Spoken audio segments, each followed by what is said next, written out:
warahmatullahi wabarakatuh. Perkenalkan, nama saya Ardina, NPM 201020240. Baik, di sini saya akan menjelaskan sedikit tentang PPT berjudul Prinsip-prinsip Maqasid Syariah. Maqasid al-Syariah.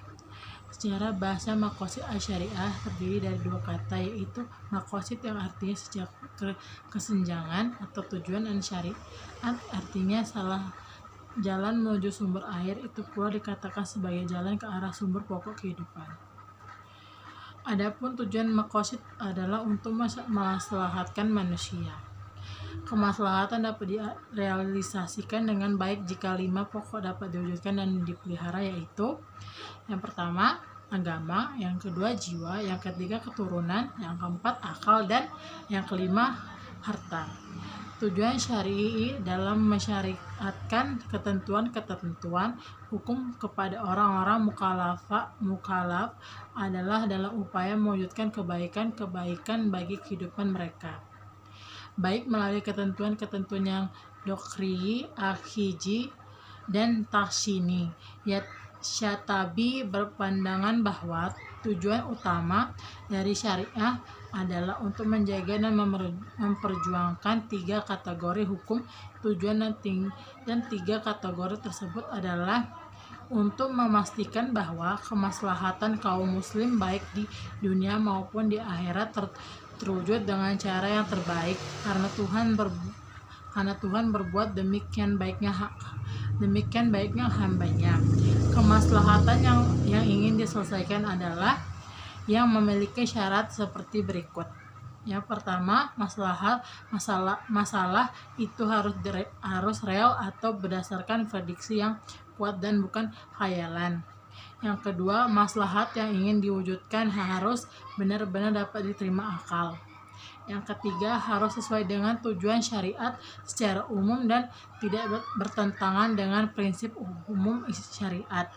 Yang keempat, mendukung realisasi masyarakat daruriyat atau menghilangkan kesulitan yang berat dalam beragama. Adapun manfaat mempelajari maqasid asy-syariah ialah sebagai berikut. Yang pertama, mengungkapkan tujuan, alasan, dan hikmah tasyri' baik yang umum maupun khusus. Yang kedua, menegaskan karakteristik Islam yang sesuai dengan tiap zaman. Yang ketiga, membantu ulama merjihad dan membingkai tujuan syariat Islam. Yang keempat, mempersempit perselisihan dan takasuhuf di antara mengikuti mazhab fikih. Pelengkap maqasid asy-syariah. Yang pertama, pelengkap maqasid ad-daruriyat. Ketika Tuhan mensyariatkan sholat untuk menegakkan Dia dan memelihara unsur agama, syar'i memerintahkan agar sholat itu dikumandangkan dengan azan sesuai maksud waktu dan dikerjakan dengan berjamaah sebagai pelengkapnya.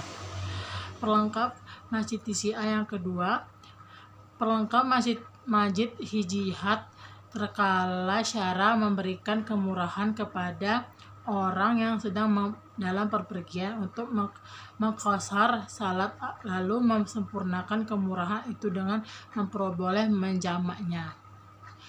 Yang ketiga, pelengkap masyiyat tasyiat.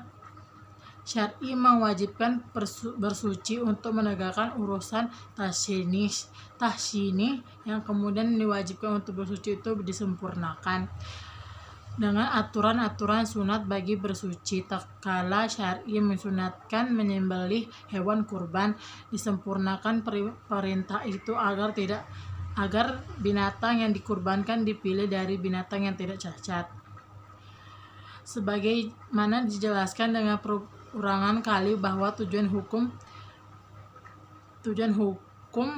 perundang-undangan ialah untuk mewujudkan kemaslahatan dan menolak kemudaratan bagi manusia. Maksud tersebut dapat diwujudkan karena perintah dan kewajiban syariat dilaksanakan dengan baik-baiknya dan dijauhi segala larangannya. Perintah dan pemahaman yang benar mengenai sebab-sebab perintah itu dikeluarkan menjadi pendukung utama untuk menaati perintah syariat. Karena sebab-sebab syariat dikeluarkan selalu mengikuti status hukum musahabab, artinya jika status hukum berdasarkan musahabab adalah ia wajib, maka wajib pula hukum sebab terjadi perantaranya. Tak ada bedanya dengan perintah-perintah syariat, larangannya, dan mempunyai perantara yang mengantar para perbuatan itu terlarang. Tidak logis apabila suatu perbuatan itu dilarang sedangkan perantaranya diperbolehkan. Oleh karena itu, perantara wisalah dari suatu larangan yang berbuat seharusnya memiliki status hukum yang diperantarai, yakni terlarang juga.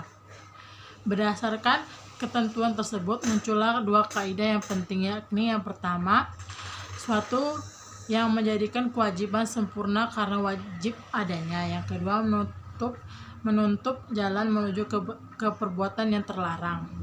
Sekian dari saya, wabillahi taufiq walhidayah. Wassalamualaikum warahmatullahi wabarakatuh.